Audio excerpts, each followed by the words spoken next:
Hello everyone. Welcome to study with Aditya classes. जैसा कि अभी हमारा लाइट चैप्टर चल रहा था, जिसके पार्ट 3 है ये। अभी तक बात कर लेते हैं क्या चीजें कवर हमने कर लिया है। सबसे पहले लाइट क्या होती है उसकी बात हमने कर ली थी। लाइट की स्पीड क्या होती है उसकी भी बात हमने कर ली थी। उसके बाद रिफ्लेक्शन ऑफ लाइट क्या होता है उसकी भी बात हमने कर ली थी। उसके लॉज क्या होते हैं वो भी बात हो गई है। प्लेन मिरर क्या होती है और प्लेन मिरर में इमेज कैसे बनते हैं उन सब की बात कर चुके हैं। अभी आगे बात करते हैं। नेक्स्ट हमारा टॉपिक है मिरर जो होते हैं कितने टाइप के होते हैं। तो जैसा कि हमने लास्ट क्लास में डिस्कस किया था कि मिरर दो प्रकार के होते हैं। पहला प्लेन मिरर, दूसरा स्फेरिकल मिरर। हिंदी में बोलते हैं गोलीय दर्पण। A spherical mirror is a mirror whose reflecting surface is a part of a hollow sphere. There are two types, concave mirror and convex mirror। कह रहा है कि स्फेरिकल मिरर वैसे मिरर को कहा जाता है जिसकी रिफ्लेक्टिंग सरफेस जो होती है वो क्या होती है, हॉलो होती है, मतलब गोलाकार होती है। गोलीय दर्पण वह दर्पण है जिसकी परावर्तन सतह किसी खोखले गोले का एक भाग होती है। इसके दो प्रकार होते हैं, अवतल और उत्तल। कॉनकेव को अवतल दर्पण बोलते हैं और कॉन्वेक्स को उत्तल दर्पण बोलते हैं। ठीक है। जैसे यहाँ पे आप हम देख पा रहे हैं गोला है। ठीक है, ये गोला दिख रहा है, ये वाली जिसकी अंदर वाली जो सरफेस है, अगर अंदर वाली सरफेस रिफ्लेक्टिंग सरफेस है मतलब बाहर वाली सरफेस क्या है हमारा, पॉलिश्ड सरफेस होनी चाहिए। तभी तो कोई मिरर बनेगा कि मिरर में एक सरफेस रिफ्लेक्टिंग सरफेस होती है तो दूसरी पॉलिश्ड सरफेस होती है। ठीक है। तो जब बाहर वाली सरफेस पॉलिश्ड होती है और अंदर वाली सरफेस रिफ्लेक्टिंग होती है तो ऐसे को बोलते हैं कॉनकेव मिरर या अवतल दर्पण। वही उसका उल्टा कि जब अंदर वाली सतह पॉलिश्ड होती है और बाहर वाली सतह रिफ्लेक्टिंग होती है तो वैसे मिरर को बोलते हैं convex mirror. The reflecting surface is on the inner side of the hollow sphere. मतलब जो ये अंदर वाली सतह दिख रही है ना, ये वाली सतह अंदर की तरफ, ये वाली, ये जो सतह होती है यही हमारी क्या होती है, रिफ्लेक्टिंग सरफेस जब बन जाती है तो कॉनकेव बोलते हैं।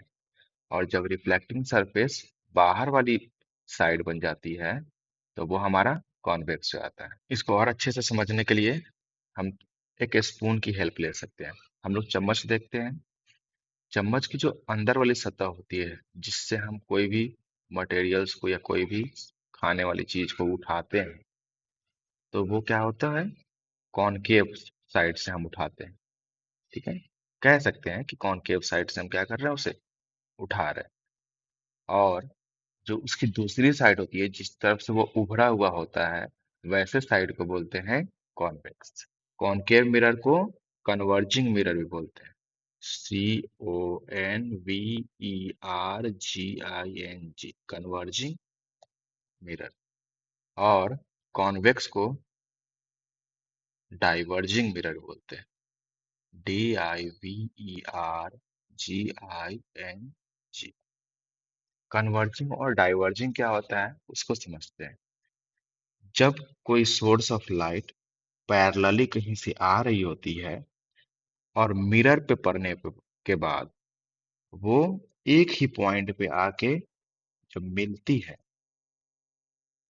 एक ही पॉइंट पे आके क्या हो रही है, मिल रही होती है, तो वैसे मिरर को बोलते हैं कन्वर्जिंग मिरर। और ये कन्वर्जिंग रेज थे। उसी का उल्टा, जब कोई सोर्स ऑफ लाइट कहीं से पैरेलली आ रहे तो है लेकिन वो सरफेस पे मिरर पे पड़ने के बाद रिफ्लेक्ट हो जा रहे हैं, मतलब इधर उधर भाग जा रहे हैं, तो वैसे मिरर को बोलते हैं डाइवर्जिंग मिरर। चलो डेफिनेशन पढ़ लेते हैं कॉनकेव मिरर की।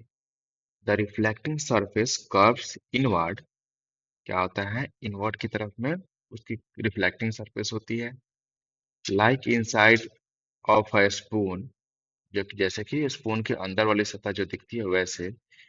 It coverage bring together light rays after reflection. ये क्या करती है? सारे लाइट को एक जगह पे लेके आने का काम करती है। परावर्तन सतह अंदर की ओर मुड़ी होती है, जैसे चम्मच का अंदरूनी भाग।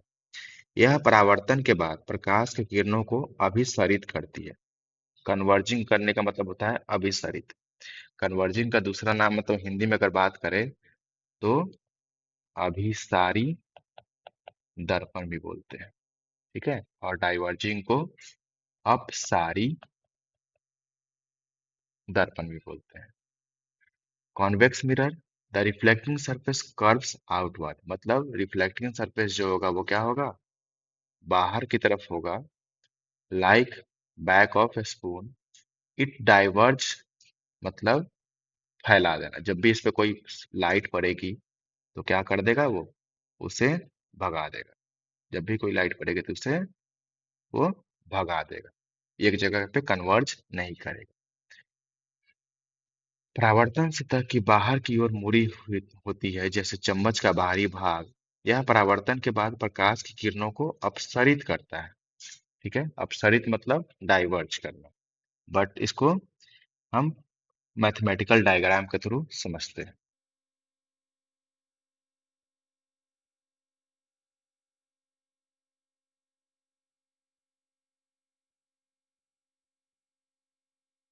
चलो, तो ये हमारा एक मिरर है।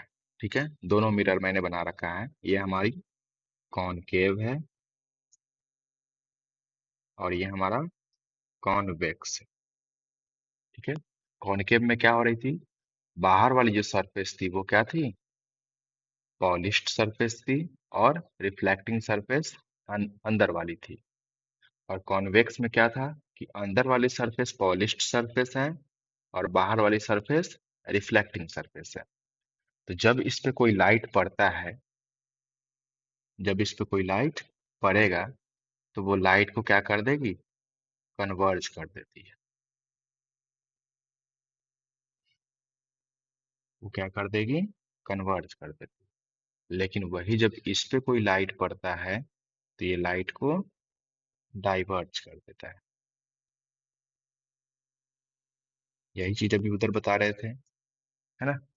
इस वाली लाइन को जब डाइवर्ज कर दे रहा है, लेकिन फिर भी इसकी हम इमेजिनरी लाइन बना देते हैं कि सपो अगर ये आगे जाकर मिलती तो एक पॉइंट पे मिल सकती थी। बट ऐसा एक्चुअली में ये मीट नहीं करता है कॉन्वेक्स वाला। और कॉनकेव वाला जो रे होते हैं वो एक्चुअल में मीट करते हैं। अभी आपको अच्छे से समझ में आ गया होगा। अगर नहीं आया है तो फिर आप कमेंट बॉक्स में बताइएगा, मैं आगे और भी अच्छे से बेहतर से समझाने की कोशिश करूंगा। मिरर जब भी हम बनाते हैं, चाहे कॉनकेव मिरर बनाए या कॉन्वेक्स मिरर बनाए, तो कुछ कुछ पॉइंट्स होते हैं जो कि बहुत ज्यादा इंपॉर्टेंट होते हैं। यहाँ पे जैसे देखो, मैंने एक मिरर बना रखा है। यह हमारा कॉनकेव मिरर है। ठीक है, कॉनकेव मिरर पे एक ऐसा पॉइंट जहां से प्रिंसिपल एक्सिस को हम पास करवाते हैं, ये जो लाइन दिख रहा है हमारा, जब इस लाइन को हम पास करवाते हैं, जिस पॉइंट पे वो मिरर को कट करती है उसको बोलते हैं पोल। ठीक है, और इस मिरर का जो सेंटर होता है, हाफ, उसको बोलते हैं सी। सी से डिनोट करते हैं और होता है सेंटर ऑफ कार्वेचर या रेडियस ऑफ कार्वेचर। ठीक है, और इसका जो आधा होता है उसको बोलते हैं प्रिंसिपल फोकस या सीधा फोकस भी बोल सकते हैं। और सेंटर से लेके पोल के बीच का जो डिस्टेंस होता है, कहाँ से कहाँ तक? सेंटर से पोल के बीच का जो डिस्टेंस होता है उसको रेडियस ऑफ कार्वेचर बोलते हैं। ठीक है, और फोकस से लेकर पोल तक का जो डिस्टेंस होता है उसको फोकल लेंथ बोलते हैं, जिसको स्मॉल एफ से डिनोट करते हैं। रेडियस ऑफ कार्वेचर का दूसरा नाम हम 2f भी बोल सकते हैं। क्यों? क्योंकि f जब आधा है, फोकस जो आधा है तो उसको फोकल लेंथ हम f मान रहे हैं। तो आधा इधर भी तो है, यहाँ पे भी तो आधा है। तो ये जब एफ है तो ये भी एफ होगा, तो एफ एफ मिलके टू एफ होता है, तो सी को हम टू एफ से भी डिनोट करते हैं कभी कभी। डेफिनेशन पढ़ लेते हैं सबका। Pole, the central point of the reflecting surface of the mirror. मतलब ये जो पॉइंट दिख रहा है, इस सेंट्रल पॉइंट को हम क्या बोलते हैं? पोल कहते हैं, जहां पे ये रिफ्लेक्टिंग सरफेस का सेंट्रल पॉइंट है। सेंटर ऑफ कर्वेचर, जिसको सी से डिनोट करते हैं या टू एफ से भी डिनोट करते हैं। The centre of hollow sphere which the mirror is a part. मतलब ये पूरे मिरर का, ये जो पूरा मिरर होगा सर्कुलर में, उस सर्कुलर पाथ, सर्कुलर मिरर के अंदर में जो पूरा एकदम मिडिल पार्ट होगा, उस मिडिल पार्ट को हम क्या कहते हैं? सी कहते हैं। उस खोखले गोले का केंद्र जिसका दर्पण का एक भाग है, ये दर्पण का ही एक भाग है ना? तो जब दर्पण को पूरा गोला करेंगे तो क्या होगा? कहीं ना कहीं उसकी सेंटर होगी, केंद्रक होगी। तो उस केंद्रक से जो डिस्टेंस मेजर करते हैं वही हमारा सेंटर ऑफ कर्वेचर होता है। तीसरा, radius, the radius of the sphere from which the mirror is made. मतलब ये जो हम आर देख रहे हैं, ये हमारी क्या है? रेडियस है। ये आर रेडियस है, या टू एफ हमारी रेडियस होती है। उस गोले की त्रिज्या जिससे दर्पण बना होता है, तो ये सेंटर से ही ना हम मेजर करेंगे, चाहे वो कहीं इस डायरेक्शन में यहाँ पे मेजर कर ले या इस डायरेक्शन में इधर मेजर कर ले, ये सब क्या होंगे? रेडियस होंगे। Principal axis, the imaginary straight line passing through the pole and the centre of curvature. एक ऐसी लाइन जो सेंटर ऑफ कर्वेचर और पोल के बीच से खींची हुई होती है, इमेजिनरी लाइन होती है, वैसे लाइंस को प्रिंसिपल एक्सिस बोलते हैं। Principal focus, the point on the principal axis where parallel ray either meet or appear to meet after reflection। ये थोड़ा सा कंफ्यूजिंग हो सकता है, आगे बात करेंगे इसके बारे में, लेकिन सिंपल अभी याद रखेंगे क्या, कि सेंटर ऑफ कर्वेचर का हाफ जो होता है वो एफ होता है। Focal length, the distance between the pole and the principal focus. जो पोल और प्रिंसिपल फोकस के बीच का ये जो डिस्टेंस है, उसको हम क्या बोलते हैं? फोकल लेंथ बोलते हैं। आर और एफ के बीच का संबंध, the radius of curvature is twice the focal length.